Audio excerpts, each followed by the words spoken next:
El sistema respiratorio es un sistema fundamental para pues, la supervivencia de nuestro paciente, ¿vale? Entonces,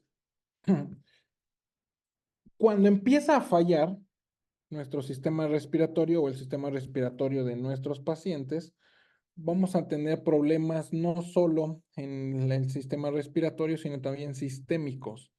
Entonces, es importante conocer cómo es su funcionamiento, cuál es o cómo es su anatomía, para que así podamos nosotros entender cómo va, en este caso, la fisiopatología, ajá, o la forma en la fisiología de la enfermedad, por así decirlo, ¿no? La fisiopatología, y poder dar intervenciones para poder recuperar ese equilibrio o la homeostasis a la que se le conoce, pues en este caso el equilibrio, ¿vale? Entonces vamos a dar inicio. El sistema respiratorio básicamente pues es el encargado de suministrar oxígeno al organismo, ¿sí? Es el encargado en el que nosotros a la inspiración, ajá, vamos a introducir oxígeno y en ese intercambio, ajá, se eliminará CO2, es decir, entrará oxígeno a nuestro organismo o al cuerpo de nuestro paciente y de igual forma se eliminará dióxido de carbono. Entonces, es indispensable evaluar el sistema respiratorio para ver cómo se está comportando nuestro paciente en estos procesos, inspiración y expiración, oxigenación o ventilación. Bien, empecemos con la anatomía, las generalidades.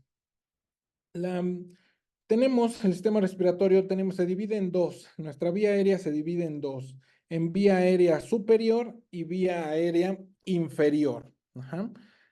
¿Cómo se dividen? ¿Hasta dónde, hasta qué estructuras se consideran superior y hasta qué estructuras inferior? Bien, en la superior tenemos la nariz, faringe y laringe. Básicamente es la entrada, ajá, de el aire, el oxígeno hacia nuestro sistema respiratorio. Entonces iniciamos con la nariz, posteriormente faringe y laringe. ¿Cuál es el objetivo de estas estructuras de la vía aérea superior? Pues básicamente es filtrar, humedecer y calentar el aire. Entonces, recuerden que el oxígeno, el aire, si no se humedece, genera irritación o va a, en este caso, irritar la mucosa, la va a resecar. Es por eso importante que se humedezca. Y eso lo verán ustedes en las terapias, en la oxigenoterapia, que se le coloca, ajá, agua para que en el proceso de la oxigenoterapia, bueno, se humidifique y no genere lesiones en la mucosa. Eso es de forma externa y de forma fisiológica lo realiza principalmente la nariz, faringe y bueno, laringe. Es la puerta de entrada. Nuestra vía aérea superior es hasta la laringe, ¿vale? Entonces empezamos con nariz, faringe y laringe. La función, filtrar, humedecer y calentar el aire para que posteriormente de la vía aérea alta siga o continúe a la vía aérea baja. Ajá. ¿Y qué estructuras tenemos? Tenemos la tráquea, bronquios y los pulmones. Ajá. Entonces, aquí ya la zona, o en este caso, esta estructura, ya su función es de conducción principalmente. Recuerden y vean el sistema respiratorio como con dos zonas, zona de conducción, zona de, en este caso, de oxigenación. La zona de conducción básicamente consiste en que es el que va, como el nombre lo dice, a conducir el aire, es decir, desde la entrada de la nariz lo va a conducir hasta llegar a la zona de la oxigenación o de la, en este caso, de la hematosis, también llamado así al intercambio gaseoso.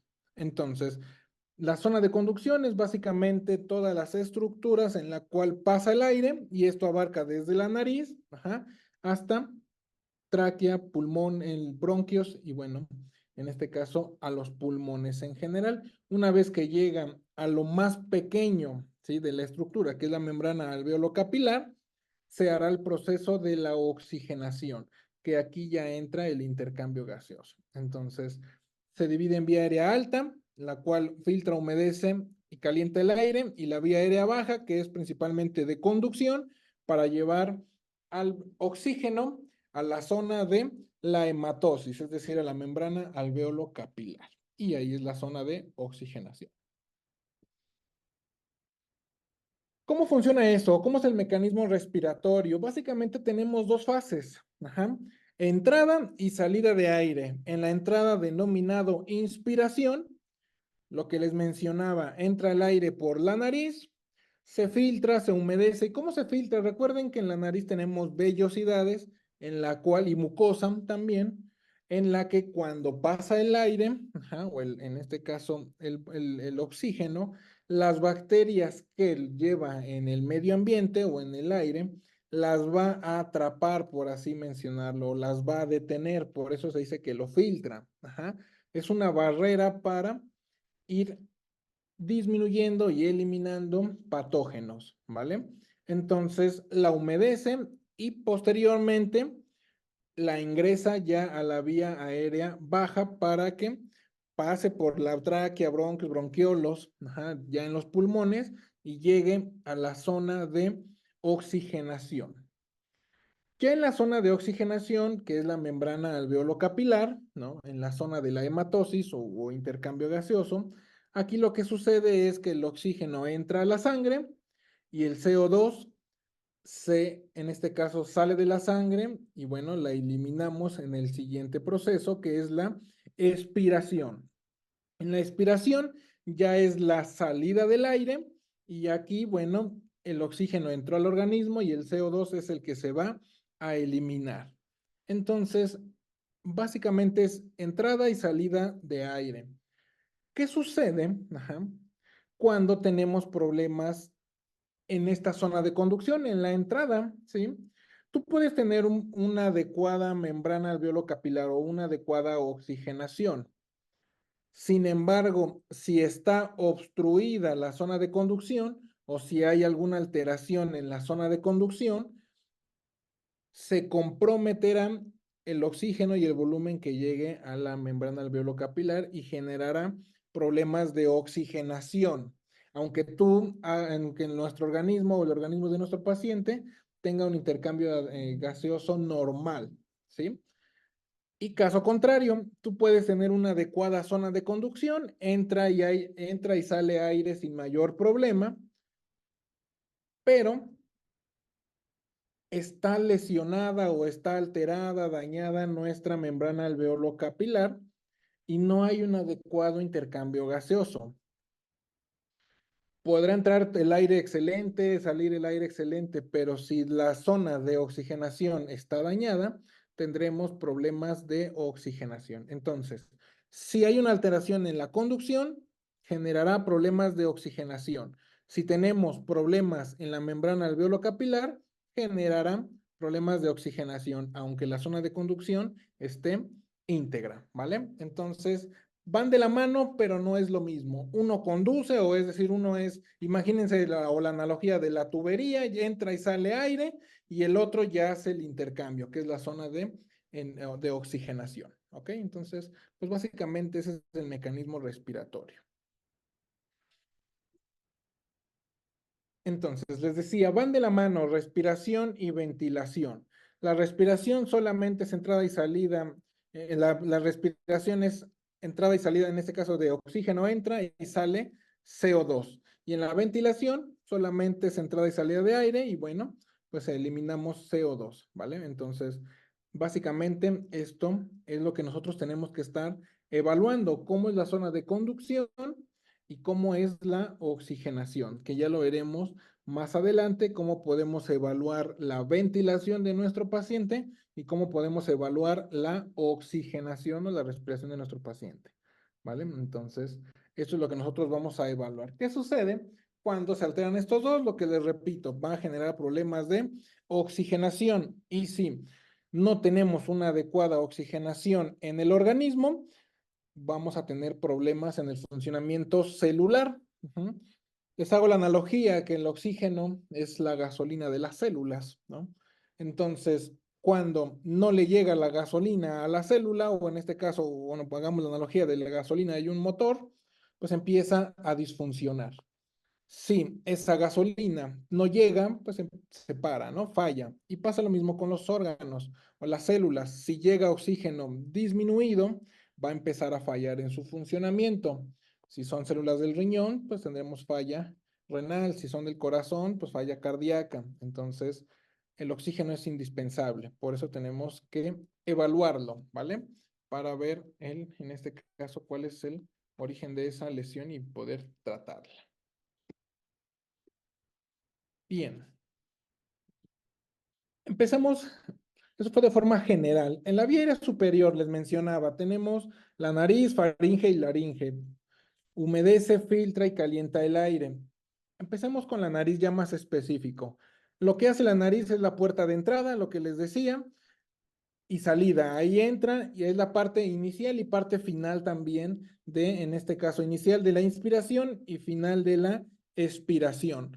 Tiene dos cavidades, las cuales se denominan narinas, ajá, y están divididas, bueno, por el tabique nasal. Ajá.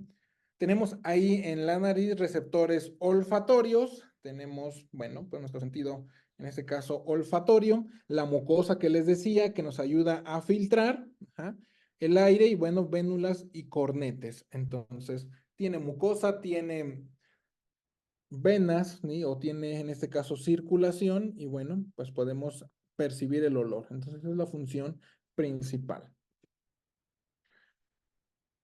En la nariz tenemos los denominados senos paranasales. Ajá. Entonces, ¿qué son los senos paranasales? Pues básicamente, ¿sí? En este caso son cavidades o son espacios, ajá, en el interior de los huesos del cráneo y aquí contienen principalmente aire, ajá, y se comunican con la nariz. Tenemos mucosa y aire principalmente. Nos ayuda a regular las presiones, ajá, principalmente del oído. ¿No les ha pasado de que, por ejemplo, cuando van a un lugar alto, ¿no? Por ejemplo, Toluca, cuando hay cambios de presión, se nos ocluyen los oídos, ¿no? Y cuando masticamos algo, pasamos agua, líquidos, ya en este caso se quita, ¿sí? Esto lo regulan los senos paranasales. Hay un conducto que se llama conducto de Eustaquio, que es el que conecta la nariz con el oído, ajá, y es el que regula cuando nosotros deglutimos, hay cambios de presión y es que se regula. Cuando se inflaman los senos paranasales, ¿qué sucede? Bueno, les había dicho que contenían aire principalmente. Recuerden que en la nariz también se produce mucosa, se produce moco. Entonces, ¿qué sucede? Al inflamarse se produce más moco y este se almacena en, pues, en los espacios de los senos paranasales y eso se llama sinusitis, ¿no? Entonces, por eso la sinusitis es de mucha, en este caso, mucha secreción, mucho moco, y también hay alteraciones en la percepción, o en el olfato, mejor dicho, y bueno, genera en la molestia, ¿no? De no poder percibir los olores adecuadamente, mucha secreción, y bueno, esto es porque se inflama. La faringe. Después de la nariz tenemos la faringe. Aquí la faringe cumple, digamos que dos funciones. Una función respiratoria, que es lo que estamos abordando, y también digestiva. Ajá. Deglutimos, en la boca es por donde pasa cuando uno deglute. Mide 14 centímetros aproximadamente y se subdivide en nasofaringe y orofaringe. Aquí digamos que es la parte de entrada también a la comida y es la que nos va a seleccionar, por así mencionarlo, hacia dónde se irá la comida, hacia dónde irá el oxígeno. Ajá. Entonces, aquí tiene dos funciones, digestivo y respiratorio, y básicamente es el paso de aire y de comida. Cuando se inflama, genera faringitis. Una vez que ya pasó el aire o la comida, de la faringe va hacia la laringe, y esto, bueno, nos dividirá mediante la epiglotis. Si es comida, se irá hacia el esófago. Si es como tal oxígeno, si es aire, se irá hacia los pulmones. Entonces, la laringe será la última estructura en la cual, bueno, pues se van a redistribuir, es decir, el digestivo se va hacia el esófago y lo ventilatorio hacia los pulmones. Está formada por 8 cartílagos hialinos, ahí tenemos las cuerdas vocales, ajá. Y bueno, las estructuras es la epiglotis que les mencionaba, básicamente es la puerta, ¿no? En la que permite o no permite que entre aire o comida. Ajá. Tenemos la supraglotis, las cuerdas vocales, la glotis, subglotis.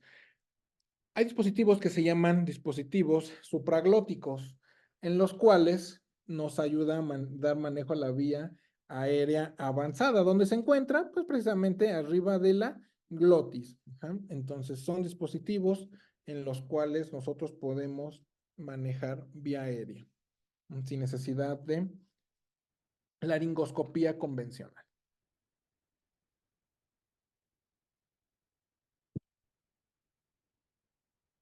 En la epiglotis, ajá, tenemos, y aquí es, bueno, en la laringe tenemos cartílagos, tenemos ligamentos en los cuales nosotros, en un paciente crítico, es importante porque aquí es donde se inicia o donde se utiliza para la traqueostomía. Ajá. Entonces, les voy a poner otra imagen más. A ver, pues esa está bien. Tenemos un cartílago que se llama cartílago cricoides. Ajá. Este cartílago cricoides, como lo señala la flecha, es el lugar, ajá, se encuentra debajo del cartílago tiroides, ajá, que es en la parte superior, o una forma de poder identificarlos, principalmente en los hombres, es la nuez de Adán. Si han visto la prominencia, debajo de la nuez de Adán se encuentra este cartílago. Y este cartílago es la puerta de entrada para una traqueostomía. Ajá. Entonces, en la tráquea, les voy a poner otra imagen. Aquí tengo otra imagen, a ver, para que sea un poquito más gráfico.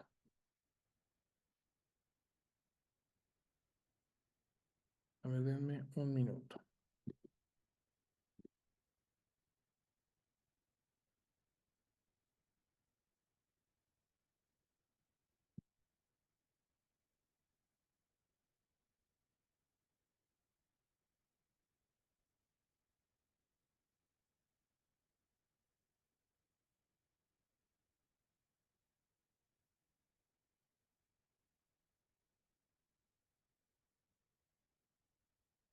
¿Ya les aparece la imagen?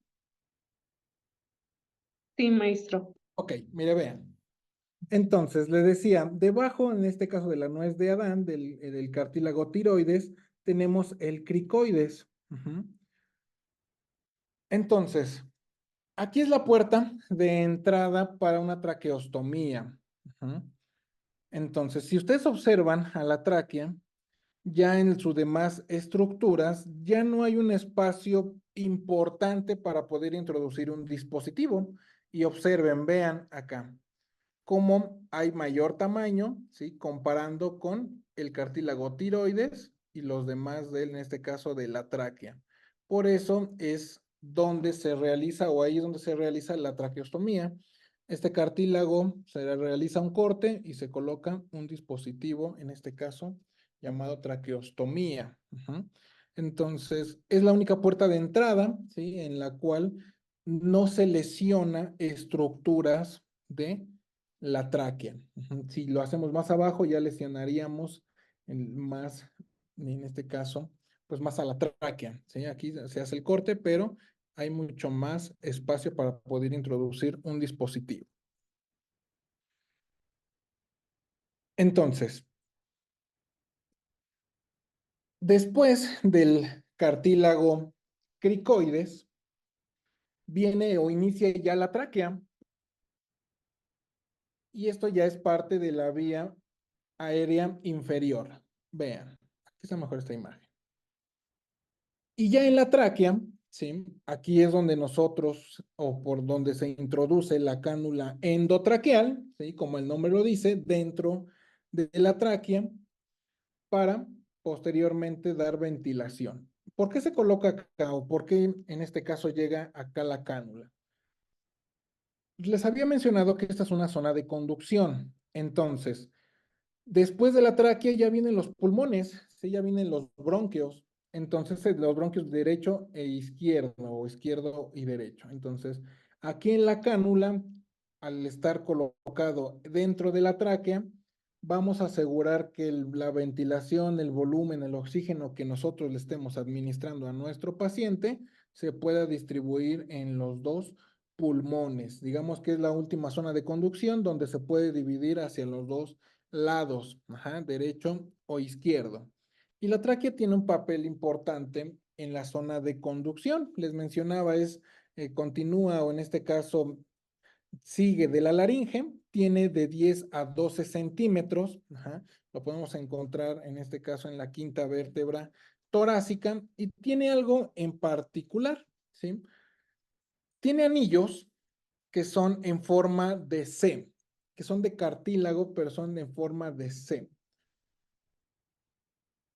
Estos anillos, aquí se puede visualizar un poco mejor, ¿qué le van a, o qué función van a tener para la tráquea? Luego regresamos a esta imagen. Al ser semirrígidos, le van a dar la estabilidad a la tráquea para que no se colapse. Ajá. Y también le van a dar esa flexibilidad para, en este caso, que también puedan o se adapte al movimiento de la persona.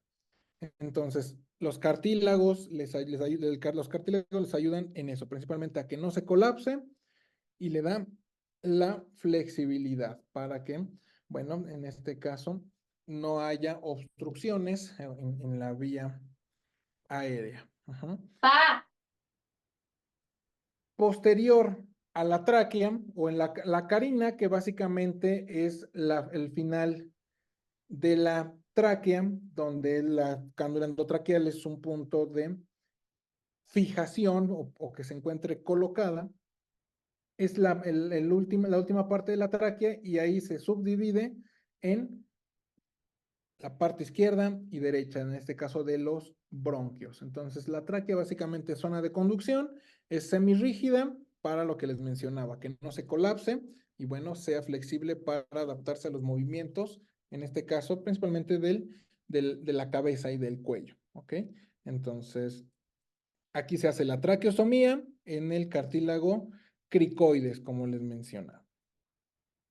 Cuando hay una obstrucción de vía aérea, normalmente o prevalentemente se ocluye en la tráquea, ¿ajá? En esta zona de conducción.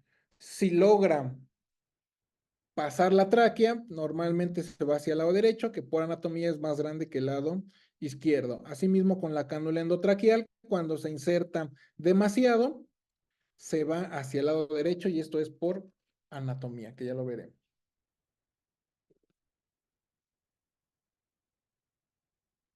Después de la tráquea, ¿sí? La Karina le decía que es la última parte de la tráquea y aquí es donde empieza la división para los bronquios izquierdo, ajá, y derecho. Tenemos distintos tipos de bronquios que básicamente lo que hace la diferencia o lo que no, en este caso nosotros tenemos que saber es que cada bronquio va a ir haciéndose más pequeño, va desde lo más grande hasta lo más pequeño. Entonces, ¿cuáles son los bronquios más grandes? Pues los primarios. ¿Cuáles son? Los que salen directamente de la tráquea, en este caso bronquio izquierdo y bronquio derecho, ¿sale? Después en este caso del ser el más grande, ajá, la estructura siguiente o más pequeña se le denominará secundario. Entonces vean, bronquio primario, ustedes lo observan, es mucho más amplio y el secundario ya es una ramificación y vean, es mucho más pequeño. Y así posteriormente. Vean, acá. Entre más va avanzando el bronquio, más pequeño se va o se va convirtiendo, se va haciendo más pequeño. Entonces, los primarios son los más grandes, secundarios son una estructura siguiente más pequeña, ¿sí? Los terciarios todavía son más pequeños y a partir de ahí ya empiezan los bronquiolos. En este caso serían bronquios más pequeños hasta llegar al bronquiolo terminal, que en el bronquiolo terminal tenemos el conducto alveolar y los alvéolos, y en este caso la membrana alvéolo capilar. Entre más pequeños se van haciendo los bronquios, ¿sí? Se les irá llamando primarios, secundarios, terciarios. Posteriormente los bronquiolos terminales y bueno, ya en la parte de la membrana alvéolo capilar, o los conductos alveolares que tienen a la membrana alvéolo capilar. ¿Cómo se van a dividir los bronquios? Y también los pulmones, básicamente de la mano. Tenemos del lado derecho, tres, superior, medio e inferior. Y del lado izquierdo, superior e inferior. Se describe que el tercer, en este caso bronquio izquierdo, o en este caso de la anatomía del lado izquierdo, por una língula, y eso lo veremos a continuación en los pulmones, que le denominan que es el tercer, en este caso, lóbulo, ¿no? En bronquios tenemos tres del lado derecho y dos del lado izquierdo. Si ustedes observan por anatomía cómo se encuentra el bronquio derecho, es más recto, ¿sí? O en este caso casi sigue la anatomía de la tráquea, observen. Y del lado izquierdo está más curvo. Por eso, cuando nosotros colocamos una cánula endotraqueal en la cual nos excedemos de la carina, ¿qué sucede? ¿Hacia dónde se irá? Hacia el lado derecho, y esto por anatomía. Normalmente es, o le llaman intubación selectiva, ¿no? En este caso, porque se fue hacia el lado derecho. Es más difícil hacia el lado izquierdo por la curvatura que tiene. Cuando tenemos un objeto extraño, asimismo, si no se, en este caso, se queda en la tráquea, se sigue hacia el lado derecho. Es lo más común y esto es por la pura anatomía.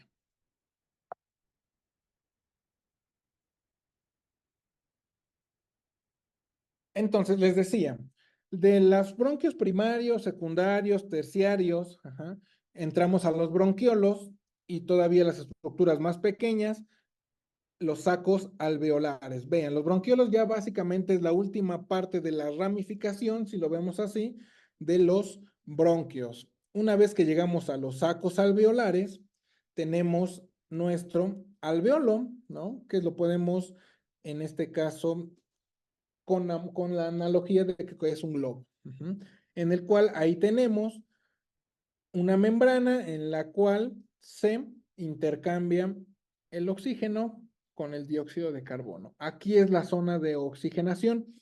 Todo esto anterior que hemos hablado de tráquea, bronquios, bronquiolos, es zona de conducción. Su función principal es entrada y salida de aire. Una vez que llegó a los sacos alveolares y al alveolo, entramos en la oxigenación.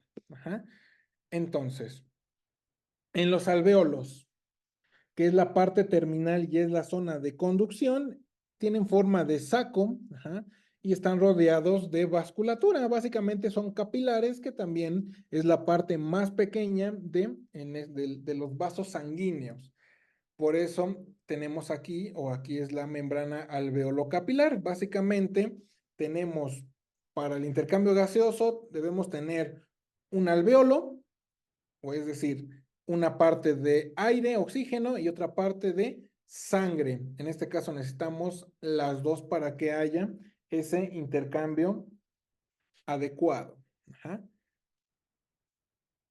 Se hará aquí el intercambio gaseoso llamado hematosis. Tenemos dos tipos de células funcionales, en este caso en los alvéolos. Los neumocitos tipo 1, que son los que le dan la estructura, o son los que les dan, en este caso, el sostén, o digamos que el tono al alvéolo, es el que lo mantiene, eso es el que le genera la estructura o es el que genera la pared, ¿sale? El tipo 1 y nos ayuda a eso, básicamente, a darle sostén. Y el neumocito tipo 2 es el que produce un líquido llamado factor surfactante. Este factor surfactante lo que nos ayuda es principalmente a que no se colapsen los alvéolos. Ajá. Eso, imagínenselo como un aceite. Cuando el alvéolo no tienes factor surfactante, imagínense un globo. Cuando tú lo desinflas, ajá, le quitas todo el aire, ¿qué pasa? Se queda pegado, ¿no? En este caso, las paredes del globo se quedan pegadas. El factor surfactante lubrica esas paredes y evita que se adhieran o se peguen, ajá, y no se colapsen. Ese colapso se llamaría atelectasia, ¿sale? Entonces, el neumocito tipo 1 le da digamos que el cuerpo al alvéolo y el tipo 2, neumocito tipo 2 es el que le da, en este caso, el aceite para que no se pegue y se colapse o se quede colapsado. Cuando tenemos, en este caso, neumonías o infecciones en el pulmón, genera, o daño, porque bueno, puede haber daño en el pulmón, no necesariamente por neumonía, y se daña alguna de estas estructuras, ¿qué va a pasar? Se va a comprometer la integridad del alvéolo. Si se daña el neumocito tipo 1, por la razón que ustedes me digan, se colapsará porque no habrá quien dé el sostén o quien le dé la estructura. Si se lesiona el neumocito tipo 2, los alvéolos tendrán o tienden a colapsarse porque se quedan pegados en el ejemplo que les decía. Por eso, cuando los pacientes tienen síndrome de distrés respiratorio agudo, sí que son, en este caso, una lesión en el pulmón, empiezan con atelectasias. ¿Por qué? Porque se dañan estas estructuras. Por eso es importante, bueno, en este caso, pues detener esa lesión para que no se o no persista ese daño. Si se colapsan los alvéolos, ¿qué se verá comprometido? Pues el intercambio gaseoso. Aunque tenga una adecuada zona de conducción, si no hay una adecuada zona de oxigenación, ¿qué va a pasar? Pues el paciente no podrá oxigenar adecuadamente. Así entre aire y volumen excelente, pero si los alvéolos están lesionados, no habrá una buena oxigenación y el paciente estará hipoxémico o tendrá problemas de hipoxia.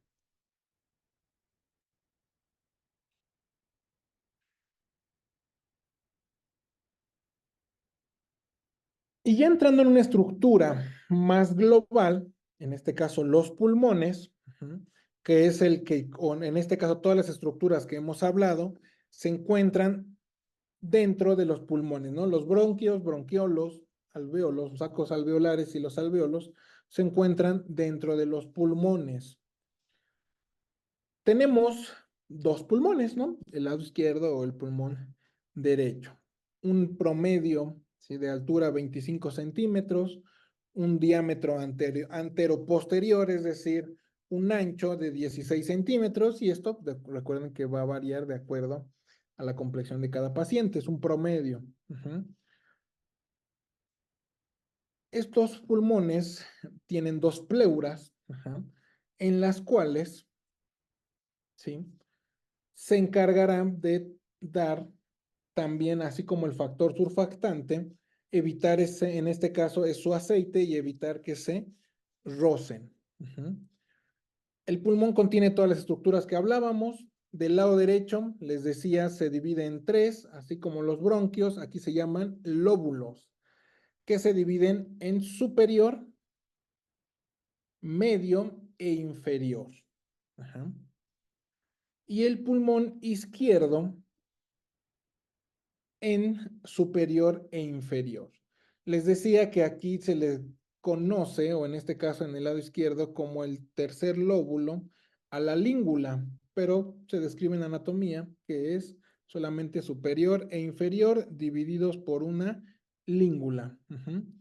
Entonces, aquí también se describen, no sé si ya les hayan platicado, o bueno, ustedes conozcan algo llamado zonas de West. Ajá. Las zonas de West, que es importante para la valoración de el oxígeno o el intercambio gaseoso, la oxigenación, nos habla de dos cosas en los pulmones. Una es la ventilación y otra es la perfusión. Nos dice que para tener una adecuada oxigenación o un adecuado intercambio gaseoso, necesitamos ventilación, es decir, aire, y necesitamos perfusión, vasos sanguíneos. Y ya que tenemos esta imagen, las zonas de West se dividen en tres. En la parte superior es la zona 1, la parte media, la zona 2, y la parte inferior es la zona 3. Al igual que los lóbulos. ¿Para qué nos sirve eso? Les decía, es para ver si hay una adecuada oxigenación o si hay el ambiente adecuado, las condiciones adecuadas para una oxigenación correcta. ¿Sí? Y nos dice, en la zona 1 de West, que es la parte superior, para que haya un buen equilibrio necesitamos aire y perfusión en equilibrio. Entonces nos dice que en la zona 1 de West, los gases hacia dónde tienden a irse o el aire hacia dónde tiende a irse. Hacia arriba. Entonces, en la zona 1 de West hay más ventilación y menos perfusión. Los vasos sanguíneos se encuentran más en la parte media de los pulmones, no en la parte superior, aunque sí hay, son en menor cantidad. Entonces, en la zona 1 de West, hay mayor ventilación que perfusión. Entonces, no se da la mejor forma de oxigenación en la zona de West 1. En la zona, y vamos al otro extremo, en la zona de West 3, que es la que está abajo, si los gases o el aire tiende a subir, entonces en la zona inferior, ¿qué es lo que menos tenemos? Pues ventilación. Ajá. Y aquí hay mayor perfusión, por aquí pasan más los vasos sanguíneos. Sin embargo, de nada sirve que haya buena perfusión si no hay una adecuada ventilación para que haya ese intercambio. Y la zona 2 de West es el equilibrio. Ajá. Entonces, aquí tenemos adecuada ventilación y una adecuada perfusión. Y es donde mejor se da la oxigenación o el intercambio gaseoso. ¿Por qué es importante conocerlo? ¿Sí? Y eso se vio mucho en COVID. Cuando los pacientes de COVID no mejoraban su oxigenación, una medida no farmacológica o una medida sin oxigenoterapia era pronar, ¿no? Entonces, al pronar, mejoraba la oxigenación y está bien documentado y era clínicamente comprobado también, ¿no? ¿Y qué pasaba? Pues básicamente hacíamos todo el pulmón en zona 2 de West. Entonces, con eso nosotros asegurábamos que todo el pulmón tuviera las condiciones adecuadas para oxigenarse. Oxigenar mejor. Entonces, West o las zonas de West nos describen esto de los pulmones. Y esto, bueno, pues agregado a sus tres lóbulos, ¿vale? Entonces, estos pulmones, regresando a los pulmones en sus tres divisiones, están cubiertos por algo llamado pleura. Ahorita regresamos a la vasculatura. Tenemos pleura visceral y una pleura parietal. Aquí está. La pleura visceral, como el nombre lo dice, está en las vísceras, en este caso en el parénquima pulmonar. Y la parietal se encuentra cubriendo la visceral. Básicamente, imagínense a los pulmones cubiertos con una bolsa y otra bolsa cubriendo esa bolsa, ¿sí? ¿Cuál es el objetivo de las pleuras? Principalmente evitar que haya un roce. ¿Mediante qué? Mediante algo que se llama líquido pleural. Los pulmones, recuerden que se expanden, ¿sí? Y regresan a su tamaño, ¿no? Compliance, elastance, ¿no? Capacidad de expandirse y la capacidad de regresar a su misma forma. Entonces, esto de estarse haciendo más grande, más pequeño, genera fricción. ¿Qué sucede si no tuviera líquido pleural, ¿sí? O no hubiera líquido pleural entre estas dos pleuras? Habría roce, y se irritaría la pleura, genera dolor.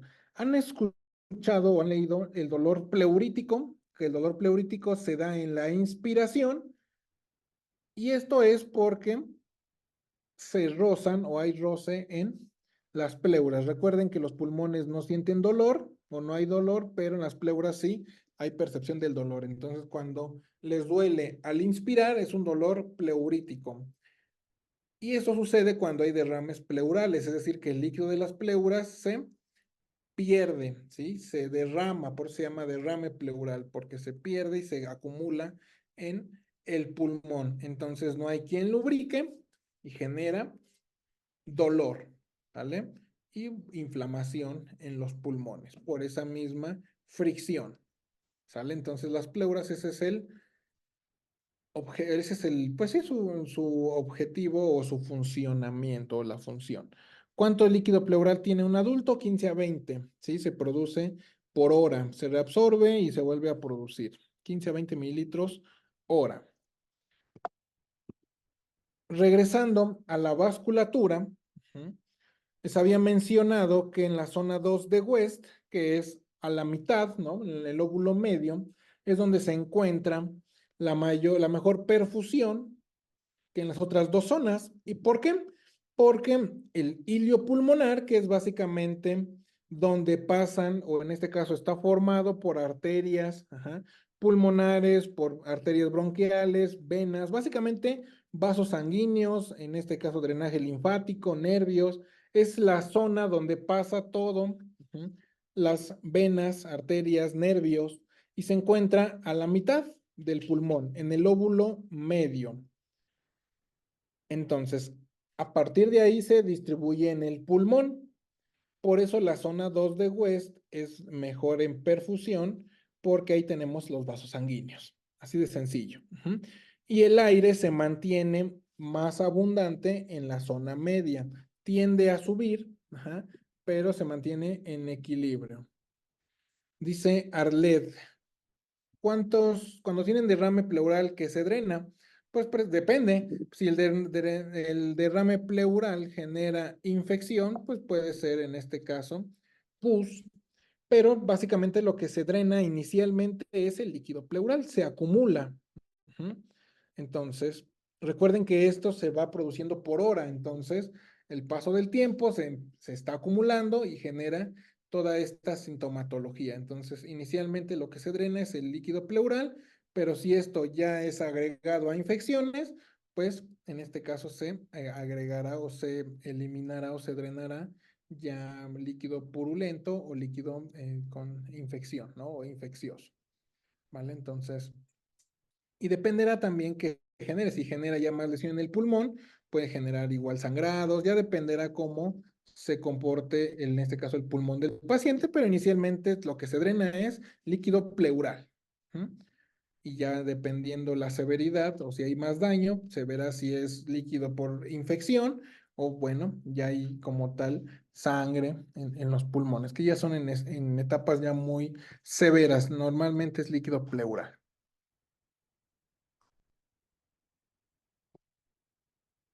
Entonces, esto es de forma generalizada, ¿sí? El sistema respiratorio